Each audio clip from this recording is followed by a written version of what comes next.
Hello. Welcome to another episode of Me, Him and Football, the football podcast for couples. I'm Linda. Yes, peeps, it's Carl, and last weekend saw the return of Premier League action after the international break. So we're going to begin with our weekly roundup covering all those games.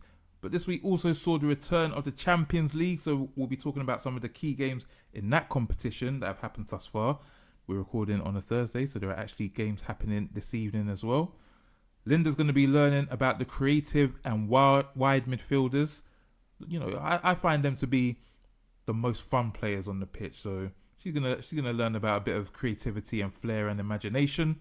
We're gonna go over what you've missed, spotlight the big match of the upcoming weekend, and we'll see how we've been getting on in the couple versus the league section, where something tells me Linda might not be happy with the results. We're gonna see. Okay, so looking back at the matches, the fixtures for last week, I'm not laughing at you, baby, because you know I love you. But them man that you were so gassed about last week did not do their thing for you, did they? So we're going to begin the weekly roundup with the match she's talking about, which is the Manchester Derby. And it didn't go so well for the Red Devils. They were beaten 3-0. It wasn't a contest. It was a one-sided beatdown.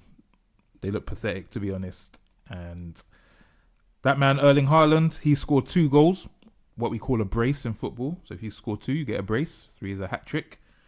So he is clear at the top of the goal-scoring charts now. He's on 5 goals already this season. 5 goals in 5 matches. And to be honest, Manchester City didn't even look that good. They didn't even have to get out of second gear.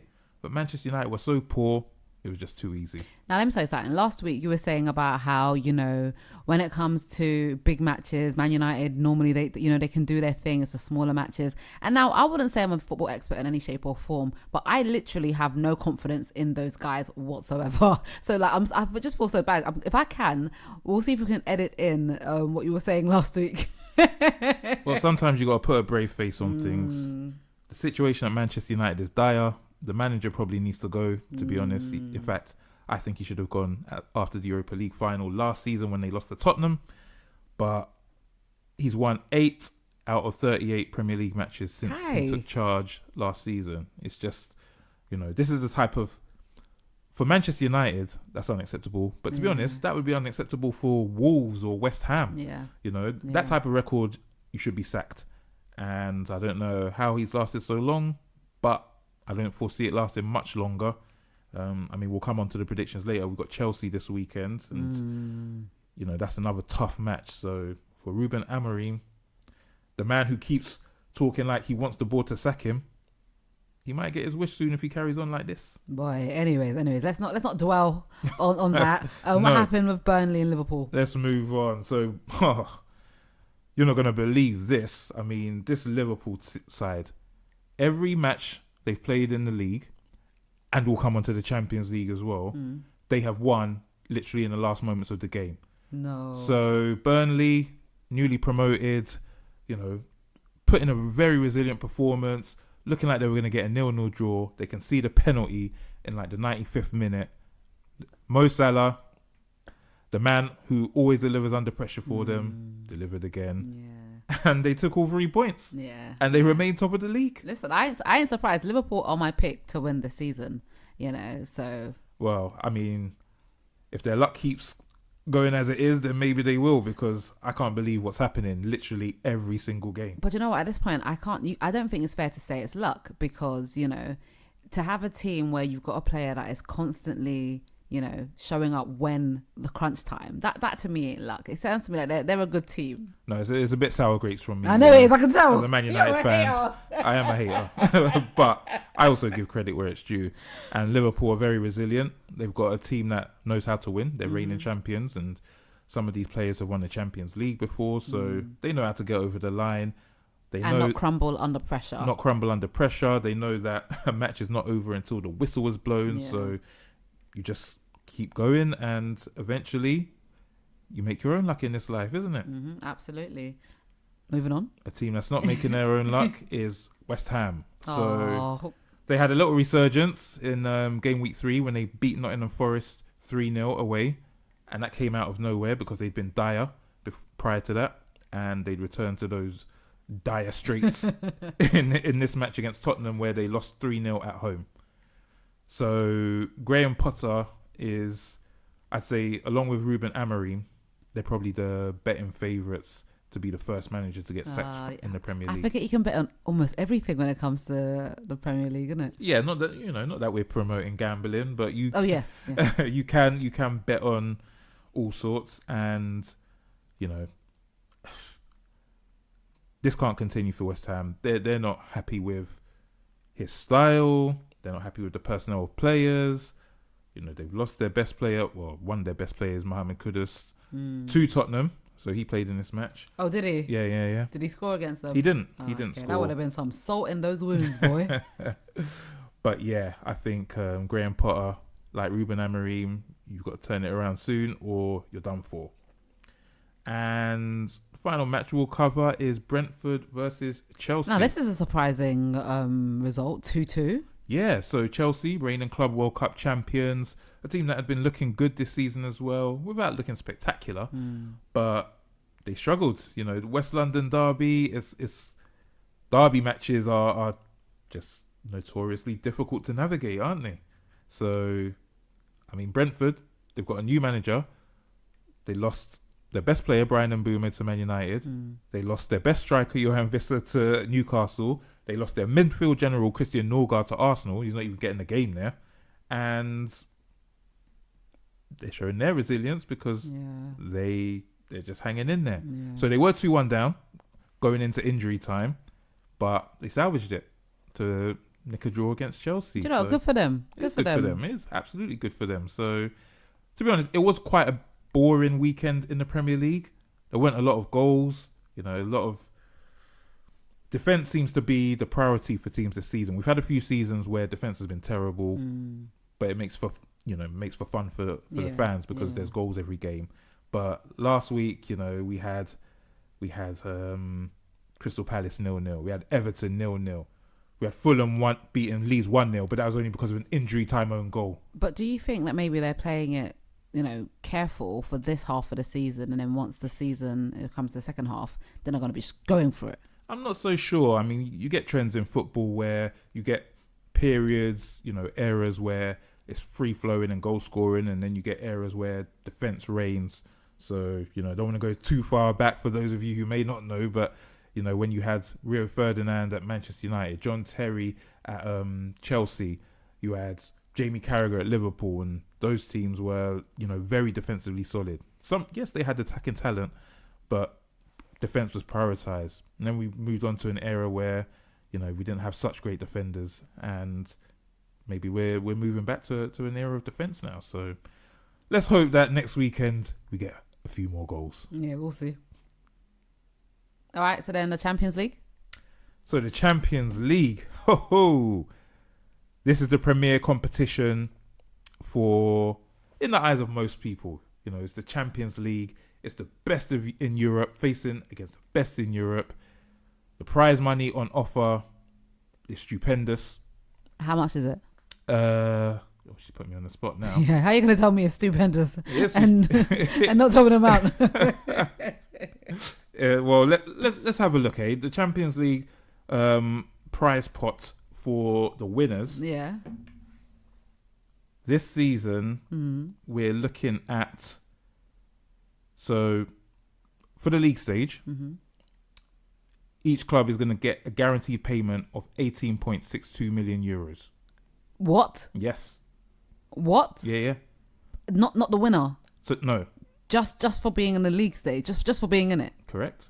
18. Raw. That's at least what, 15 mil. You do the conversions at home, people. Yes, no, right. I don't have my currency converted to hand. I'll say it's 15 mil. So that's just for the group stage. Overall, the total prize pool is approximately 2.4 billion. For the Champions League. No wonder everyone goes so mad about it. But you know what makes me laugh though? When the fans are going mad about it, the fans don't get none of the money, do they? No. Exactly. But their team gets it, and the team gets to reinvest. Mm-hmm. So, look, for each additional round, the prize money goes up. So in the final, The winner gets 18.5 million euros, and the winner gets an additional 6.5 on top of that. But for each additional round, there's more money. Crazy. So we'll cover the English teams in Europe. Arsenal were first up away against Athletic Bilbao in Spain, and they won 2-0. Clean start. Mikel Arteta, people are predicting that he has to win one of the big 2 trophies this season, either the Premier League or the Champions League. Okay. He has a deep squad, and he showed it in this match because his 2 substitutes, Leandro Trossard and Gabriel Martinelli, are the ones who got the goals. So Bukayo Saka's injured, doesn't matter. They've got replacements. And that's how a team should be. That's how a squad should be, yeah. So Arsenal getting off on the right foot. Back to Liverpool, and once again, they played Atletico Madrid. Liverpool were 2-0 up. Atletico Madrid came back to 2-2, and in the final injury time, their captain Virgil van Dijk, bullet header from a corner, 3-2. They take all the points. And the final English team that have played so far is Chelsea. Not so good for them. Nah, no bueno. They got pumped by Bayern Munich 3-1. Harry Kane with 2 goals. We still got Manchester City and Newcastle to play tonight, so the Champions League is already off to an interesting start. Mixed results for the English clubs.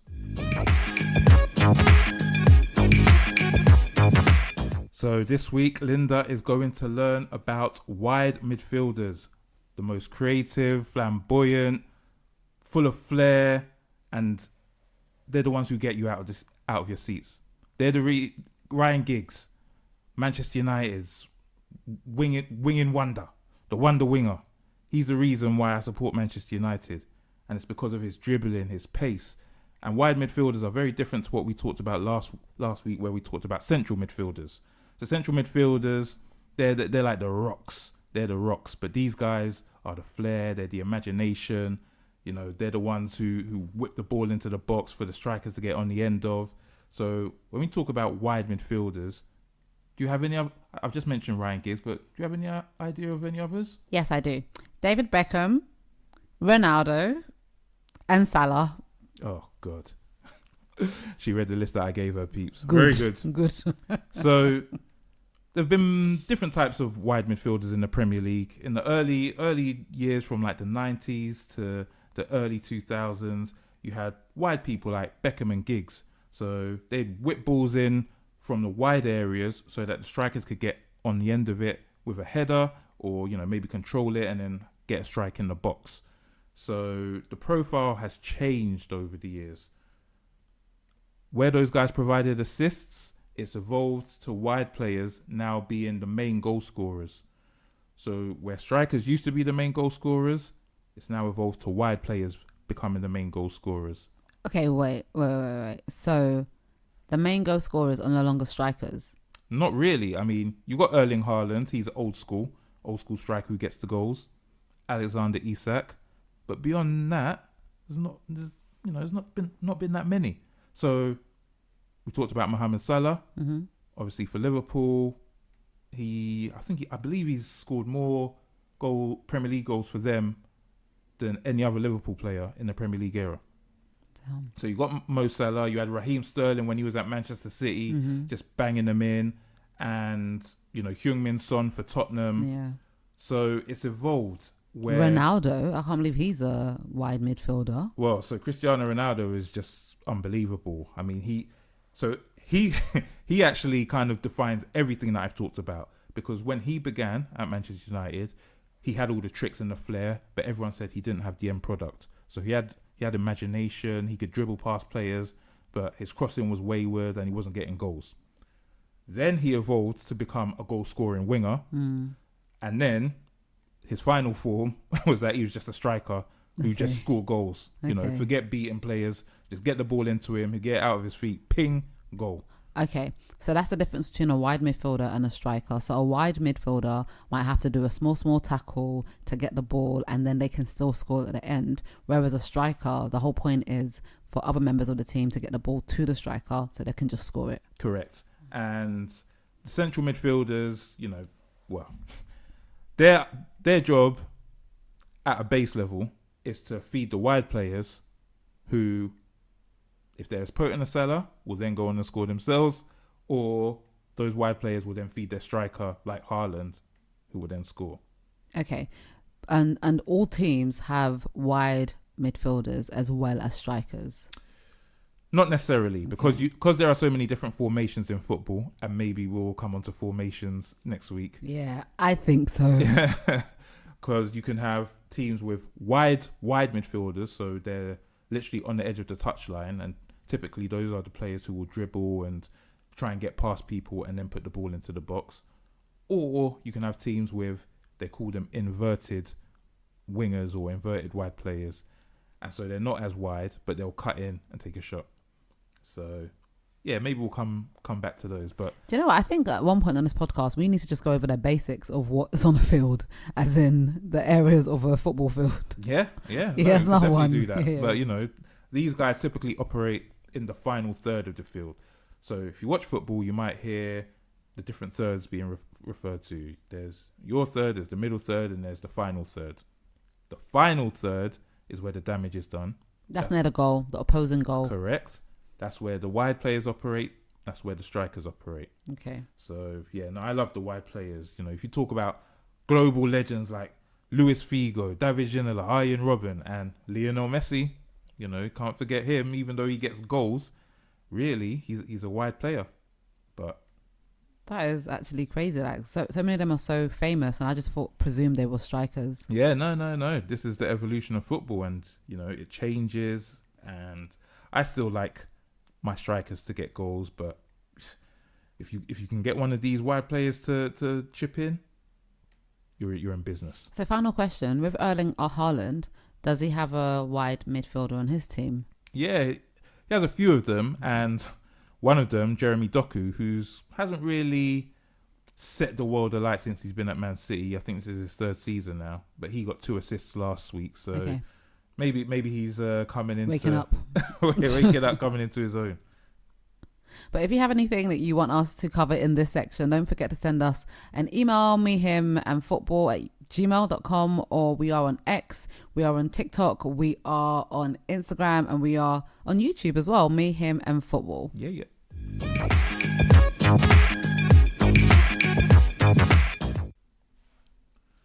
All right, so now in the What You Missed section, we're going to begin with Champions League kickoff times. Now, this isn't necessarily a new issue, conundrum, but we've got Champions League games on Tuesdays, we've got Champions League games on Wednesdays, this week we've got them on Thursdays.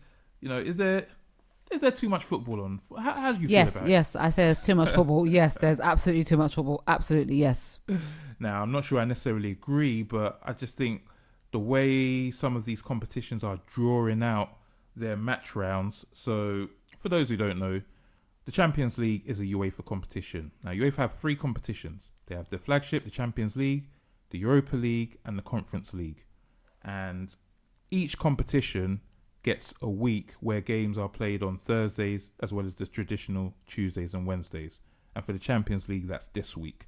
But it just, I don't know. For me, it just feels like I like it wrapped up. 2 match days, boom, boom. But I mean, yeah.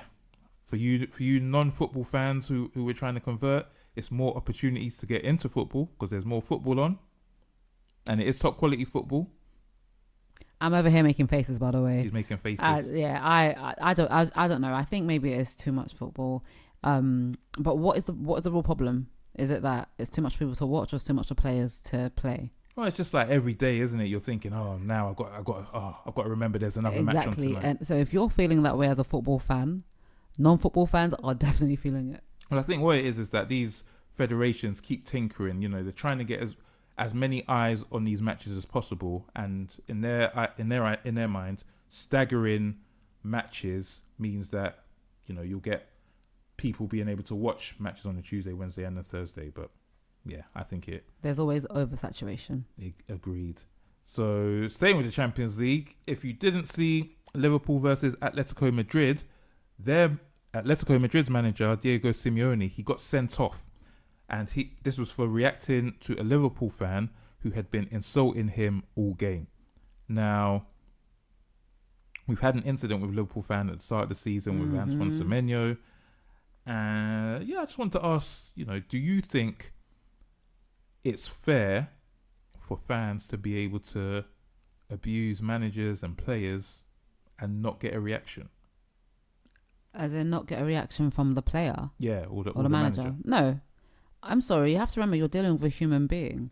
So if you and I were outside and you said something insulting to me, I would react to you. I don't care if I'm now a football player. You're talking to a human being. If you can't have the decency to realize that, then you will realize it once I respond. And whether or not you like my response, that's on you. I actually think that, there's an example to be set. But if fans are coming in with these kinds of attitudes and feeling so free to be able to insult players and managers, I think they need to face repercussions. And it's interesting you say that, because Simeone did admit afterwards, he said, obviously my reaction is not justifiable. I insulted him. But it was 90 minutes of being insulted. It's not that easy. So, I mean, yes, you need to support your team, but do football fans go over the line too often? I think it's a thin line between banter and then abuse, isn't it? Yeah, absolutely. In 90 minutes, I think he shouldn't have apologised. I think more needs to be done to protect players from insults from fans. I mean, to be fair, it did look like he was trying to get into the crowd to fight the man. So, okay. All right. Then. That's why he got sent off. If it be like that, sometimes it'd be like that. Before we go on to the last topic, I actually want to add a topic, something that you've missed. Go on. I don't know if anyone here listening is a fan of the World Cup, which is coming around next year. Well, the pre-release has actually gone on sale for tickets.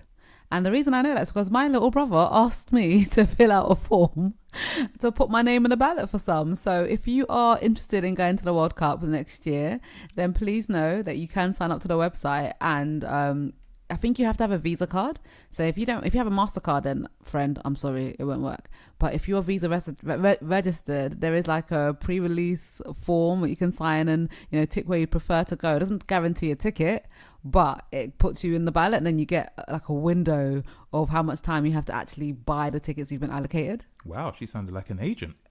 I know. It literally is, because literally this morning my brother sent me the link. So anyone listening, if you want to go to a World Cup next year, I'm not gonna lie, I want to go because it's in America. Well, part of it's in America, Canada and South America. So I'm actually really interested to see. I feel like it's going to be so entertaining because, the Yanks, they care about the entertainment factor. So I feel like it's going to be a really, really entertaining one. So yeah, if you want to get a ticket, sign up now via, is it FIFA? No, who does the World Cup? It's FIFA. It's FIFA, thank God. So on a more serious note, our final topic in the What You Missed section centres around Thomas Partey, whose trial for 5 counts of rape and 1 count of sexual assault against 3 women has now begun. Now, it's interesting because the investigation first started in February 2022, and the allegations relate to the 3 separate women who reported incidents which took place between 21 and 22 when Partey was playing for Arsenal. He's now playing in Spain for Villarreal, but all of this happened while he was on duty with Arsenal. And, the investigations did begin, which Arsenal were aware of, and they allowed him to continue playing. So, I mean, it's a very sticky one for Arsenal because I suppose under an employment law, you can't terminate the guy because he hasn't been found guilty yet. But, how do you feel about a football club knowing about allegations of this nature and severity and still allowing the player to play? So I think there needs to be a blanket rule across the board that if there are players that are under investigation, they need to be at least suspended temporarily. Whether or not the team continues to pay their wages, that's on them. But I do think, look, there is that whole thing about, innocent until proven guilty. But I think when there are allegations of this nature, that player needs to just sit on the bench whilst investigations can be done, and if it goes to court, etc. I don't think they should be allowed to continue playing. I remember, what's his name, Mason Greenwood. Yeah. And the uproar that was over there, and I just feel like there should be a blanket rule that, and look, it is unfair. There are definitely situations where accusers are lying. As well, can't say they were lying, but Benjamin Mendy at Man City, he was acquitted. He was acquitted. And, it's all very, very tricky because technically an acquittal technically doesn't mean a person's innocent either, so it was a really, really tough one. But I think the least that they can do is during investigations, just temporarily suspend the players from playing. And then, whatever happens at the end, the player can come back if they're acquitted or found innocent or whatnot. But I do feel like they should just be suspended. I suppose the tricky one for Arsenal is that even though it was all over social media for years, he actually wasn't publicly named until the charges were brought on July the 5th this year. So,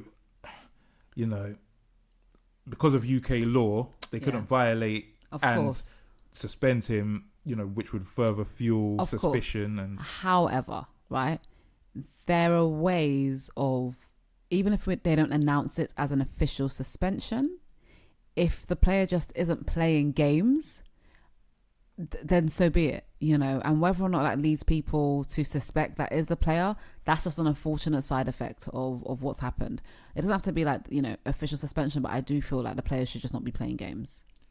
I mean, there is a precedence for that. There was a player at Everton who had allegations made against him, and for legal reasons I won't say his name because nothing ever came of it, but he didn't play for Everton again, and he was missing for, I think it was the best part of 2 seasons, and then he transferred away and he's playing elsewhere, but he was never named, and still to this day he hasn't been named, but they did handle that by not playing him again. Exactly. So the clubs can do that, and I think there should be an actual law that says that's what happens. But yeah.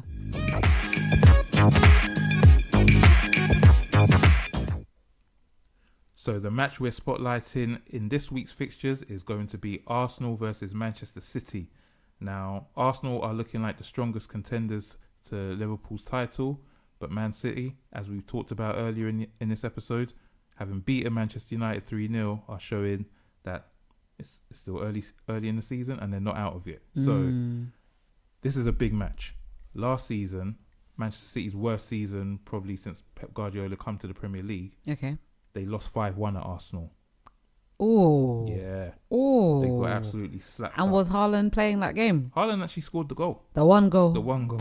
But Arsenal, they were on fire. This was February this year, and they had 5 different scorers that day. So 5 different? Yes. Right, when Arsenal really come, don't they? Yeah, this is why people are expecting them to, if not win the title, they have to win it, to be honest. They've been contending for 4 years now, and their squad is now complete. I don't see any weaknesses in their squad. Top to bottom, they're stacked. And people are saying this is the year they have to get over the line. And they've had some big matches to start the season off with, most notably away at Liverpool, which they drew 0-0. So if they can beat Man City, they're sending a big message out to everyone. Yeah. So, the new boys, Eberechi Eze, Noni Madueke, they were fantastic in the league match last weekend against Nottingham Forest, which they won 3-0. And so if they can turn on the magic again, it might be a tough day for City, but again, it's that man Erling Haaland, isn't it? He's banging form, and he's a scary dude, and he likes scoring against Arsenal. How long has he been with Man City for? This is his 3rd season. Okay, so it's still fresh. Yeah. Still fresh. Still a long way to go. Not too long ago he signed a 10-year contract, so he's gonna be there for a while. Probably smash all goal scoring records for Man City and the Premier League. Damn.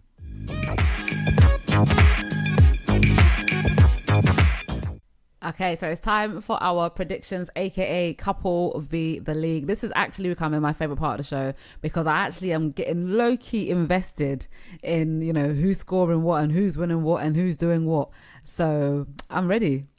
Low-key invested, we're going to turn that to high-key invested. No. Don't worry. Okay. And don't forget, by the way, if you're listening, you can send in your predictions to us as well.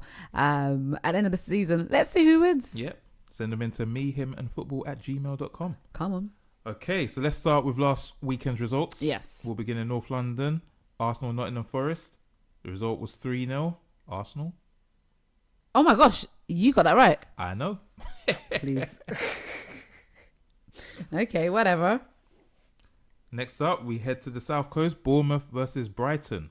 And it was 2-1 to Bournemouth. Neither of us got that. Ugh. I don't think we will get the following to either. Mm. Crystal Palace 0, Sunderland 0. Nope, neither of us. Everton 0, Aston Villa 0. Neither of us. How about Fulham 1, Leeds United 0? Nope, neither of Oh us. my goodness. All right, up to Tyneside, Newcastle versus Wolves, 1-0 Newcastle. Nope. Oh my goodness. West Ham Tottenham, 3-0 Tottenham. Nope. It's not looking good, is it? No, it's not looking good, bruv. Brentford Chelsea, 2-2. No. Burnley 0, Liverpool 1. No. Oh, and I know I definitely didn't get this last one. Man City 3, Man United 0. Absolutely not. All right. So far, you've got 1, 2, 3, 4. And I've got 1, 2, 2. That's right. I know. I'm keeping track in my head. Don't worry. I'm not going to let her get away with it. Anyways, let's get our predictions for this new one, shall we? All right. So we're starting with the Merseyside derby. Mm-hmm. That was my attempt at a Scouse accent. Yeah, I know, I heard. All right. So Liverpool Everton. Okay. Oh, okay. So I'm going to say Liverpool are handling business right now. So I'm going to say Liverpool 3, Everton 1. Well, she's going big. Given their trends of late goals, I'm going to go Liverpool 2, Everton 1. Okay. Next up, Brighton versus Tottenham. Okay. I'm going to say... Oh, it's a tough one. I'm going to say Brighton 2-2. Not bad. Tottenham are a Jekyll and Hyde team. I'm going to say Brighton 3, Tottenham 1. All right. Next up, Burnley versus Nottingham Forest. Okay. I'm going to say 0-0.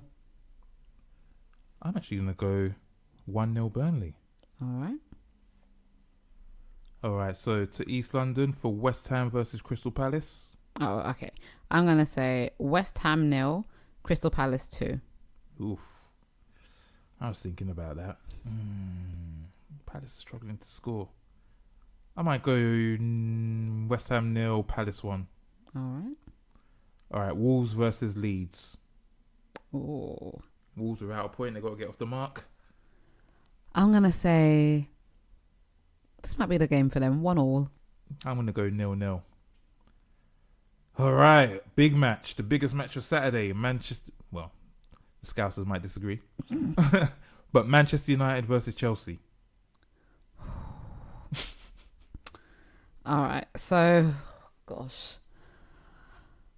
I'm going to say 2-2 again. No, I'm going 2-1 Man United. Of course you are. So, anyway, listen. Do you know what? Man United, please get in touch with my husband because he stays repping you guys. Thank you. All right, last match on Saturday, Fulham Brentford. Oh, okay. This is a tough one. Another West London derby. They've both been doing okay recently. Okay, yeah. And Brentford even surprised us. Oh gosh, it's going to be hard. Okay, I'm going to say who's playing. Where are they playing it? At Fulham, Craven Cottage. So Fulham have the home side advantage. So I'm going to say 2-1 to Fulham. Interesting. They've been struggling for goals. I'm going to go 1-1. All right. So into Sunday's fixtures. Start with Bournemouth versus Newcastle. I will say Bournemouth 0, Newcastle 1. Wow. I'm going the other way. I'm going Bournemouth 2, Newcastle 0. Okay, a real clash of the Titans, That's yeah? right. All right. Next up, Sunderland versus Aston Villa. Oh. I'm going to say 0-0. It's not a bad shout. I'm going to say 1-1. All right. And then finally, the big one, Arsenal versus Man City. Oh, this is going to be tough. This is going to be so tough. I'm going to say only because back in the day, I used to be an Arsenal supporter. I'm glaring at her. I know he is. Oh, gosh, this is so... Do you know what? No. Oh, gosh. Okay. Oh, okay. I'm going to say 2 to Arsenal, 3 to Man City. Wow. I'm going to go 2-1 Arsenal. So you think Arsenal's going to win? Yeah, I mean, Arteta is very cautious, so he's going to keep it tight. And City, even though they battered us, I still don't rate them. You're a big hater.